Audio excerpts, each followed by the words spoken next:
Sometimes I still wonder if that night was even real.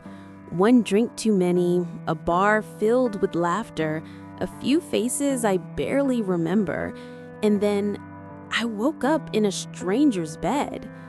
My name is Koshiba Mao, and until that night, I was just another ordinary office worker, someone who lived quietly, followed the rules, and believed she understood love. But that morning, nothing made sense. The sheets smelled unfamiliar, my head was pounding, and beside me, there was a man I had never seen before. He was calm, composed, almost too calm. His name, Ando Hajime. I tried to speak, but he said it first. "Good morning," he whispered, as if we had known each other for years. Then he looked straight into my eyes and said something that froze my blood. "You're awake, Mrs. Ando." Mrs. Ando? I thought it was a joke. I wanted to laugh, to ask him what kind of prank this was. But when he showed me the papers, official, stamped, signed with my name, I realized it wasn't a dream. Somehow, that night, I had gotten married. Married to a man I didn't even know. I panicked. I told him there had to be a mistake, but he only smiled, patient, almost amused. "There's no mistake," he said.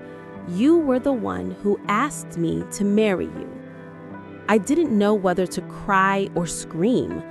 That same morning, I rushed to the office, trying to convince myself it was over, that I could pretend it never happened.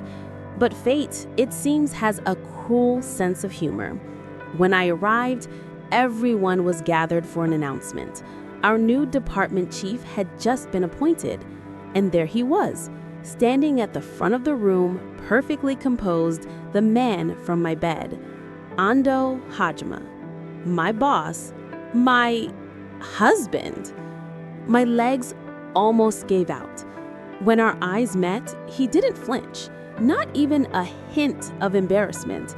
He just smiled, like he knew a secret no one else in that room could ever guess. I avoided him all day, burying myself in work, pretending nothing had changed. But every time I looked up, I could feel his gaze on me, quiet, steady, unshakable. Later that evening, he called me to the meeting room. My heart raced as I stepped inside. He was waiting there, leaning casually against a table, as if we weren't bound by a piece of paper that had ruined my peace. "I don't plan to cancel the marriage," he said plainly. "Even if it started by accident, I'll make you fall in love with me." I froze. His voice wasn't arrogant, it was calm, determined, and somehow it scared me more than anger ever could. Fall in love with a man I barely knew? I told him no. I told him it was impossible. But the truth is, a small, foolish part of me was already curious. Who was this man who looked at me like that? Who could speak of love with such certainty, even to a stranger who wanted nothing to do with him?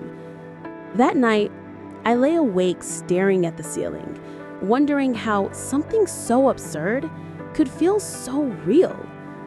Maybe love doesn't always begin with choice. Sometimes it just happens. My name is Koshiba Mao, and this is how my ordinary life turned into the strangest love story I never expected.